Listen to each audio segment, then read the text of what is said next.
तो मोदी जी से तो कोई विश्वास रहा ही नहीं है, लेकिन योगी जी गौरक्ष पीठाधीश्वर होने के नाते ये काम कर सकते हैं, मेरी आस्था है। जिस दिन ये प्रशासन और समाज के चंद दलाल गो भक्तों को और गोरक्षकों को गुंडा कहना बंद कर देंगे, उस दिन गो माता कटना बंद हो जाएगी और गोरक्षकों को गुंडा नहीं बनना पड़ेगा। राज्य माता ही क्यों, राष्ट्रीय माता क्यों नहीं? राज्य माता का दर्जा इसलिए कि उत्तर प्रदेश में गौरक्ष पीठाधीश्वर हैं, हमारे संत हैं, योगी जी हैं, तो उनसे इतनी उम्मीद तो मैं कर ही सकता हूँ। जहांगीरपुर से जेवर तक गौ प्रतिष्ठा धर्मयुद्ध पदयात्रा। गौ माता को राज्य माता घोषित कराने की मांग। गौ माता को राज्य माता का दर्जा दिलाने के संकल्प के साथ जहांगीरपुर से निकली गौरक्षक युवा वाहिनी की एक टीम आज जेवर तहसील परिसर पहुंची। इस पदयात्रा को गौ प्रतिष्ठा धर्मयुद्ध पदयात्रा का नाम दिया गया। यह पदयात्रा गौरक्षक आकाश भारद्वाज के नेतृत्व में प्रातःकालीन बेला में जहांगीरपुर से प्रारंभ हुई, जिसमें बड़ी संख्या में कार्यकर्ता एवं समर्थक शामिल हुए। यात्रा दोपहर 1 बजे के करीब तहसील परिसर पहुंची। तहसील परिसर में पहुंचने पर पदयात्रा दल ने जेवर एसडीएम दुर्गेश सिंह को एक ज्ञापन सौंपा।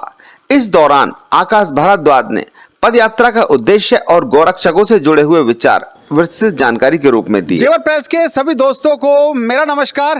दोस्तों, आकाश भारद्वाज जहांगीरपुर से गौ माता को राज्य माता का दर्जा दिलाने के उद्देश्य से पैदल यात्रा पर हैं और जेवर के तहसील प्रांगण में एसडीएम जेवर को ज्ञापन देने के माध्यम से यहां पर मौजूद हैं।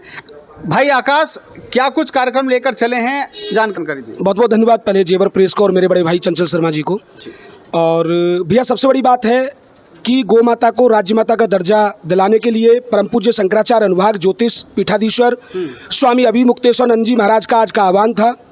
प्रशासन के द्वारा, सरकार के द्वारा बहुत उनको प्रताड़ना दी गई कि ये कार्यक्रम भी ना हो, लेकिन महाराज जी लखनऊ पहुँचे और उन्हीं के आह्वान पर हम लोग जहांगीरपुर श्री बालाजी मंदिर से एसडीएम कार्यालय जेवर हम लोग ज्ञापन देने आए हैं। हमारे 2 बिंदु हैं कि गौ माता को राज्य माता का दर्जा मिले, और दूसरा बिंदु है कि जो हमारी गो हत्यारे हैं, जो हमारी गौ माता को काटते हैं, मारते हैं, अत्याचार करते हैं, उनको हम जेल में बैठा के खिलाएं ना।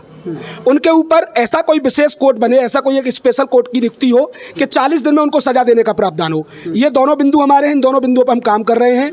बाकी प्रशासन ने तो मेरी इस यात्रा को रोकने का भी पूरा प्रयास किया था। रात में मेरे थाना जहांगीरपुर में 4 गोरक्षकों को पकड़ा गया और बड़ी शिद्दत से और मैंने अपना सूझबूझ से उनको लेके आया, क्योंकि जिस दिन ये प्रशासन और समाज के चंद दलाल गो भक्तों को और गोरक्षकों को गुंडा कहना बंद कर देंगे, उस दिन गौ माता कटना बंद हो जाएगी और गोरक्षकों को गुंडा नहीं बनना पड़ेगा।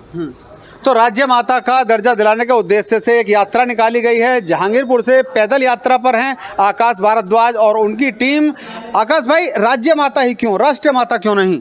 हाँ, देखिए, मोदी जी से तो मुझे कोई उम्मीद है नहीं, लेकिन राज्य माता का दर्जा इसलिए कि उत्तर प्रदेश में गौरक्ष पीठाधीश्वर हैं, हमारे संत हैं, योगी जी हैं, तो उनसे इतनी उम्मीद तो मैं कर ही सकता हूं कि राष्ट्रमाता के लिए अगर मैं कहूंगा तो कहेंगे कि ये केंद्र का मामला है, तो मोदी जी से तो कोई विश्वास रहा ही नहीं है, लेकिन योगी जी गौरक्ष पीठाधीश्वर होने के नाते ये काम कर सकते हैं, मेरी आस्था है और ये ज्ञापन मैं देना चाह रहा हूँ। तो ज्ञापन देंगे। अभी एसडीएम जेवर अभी पहुंचे हैं, तो देखते हैं क्या कुछ आने वाले समय में इस यात्रा का निष्कर्ष निकलता है और कब तक गौ माता को राज्य माता का दर्जा मिल पाता है। जुड़े रहिए आप हमारे साथ, देखते रहिए जेवर प्रेस। दिए गए ज्ञापन के माध्यम से गौ माता को राज्य माता घोषित किए जाने की मांग करते हुए गौ संरक्षण को लेकर ठोस कदम उठाए जाने की अपील की गई। पदयात्रा के दौरान पूरे मार्ग में धार्मिक नारेबाजी और अनुशासन के साथ कार्यकर्ताओं ने अपनी बात रखी। ब्यूरो रिपोर्ट, जेवर प्रेस के लिए।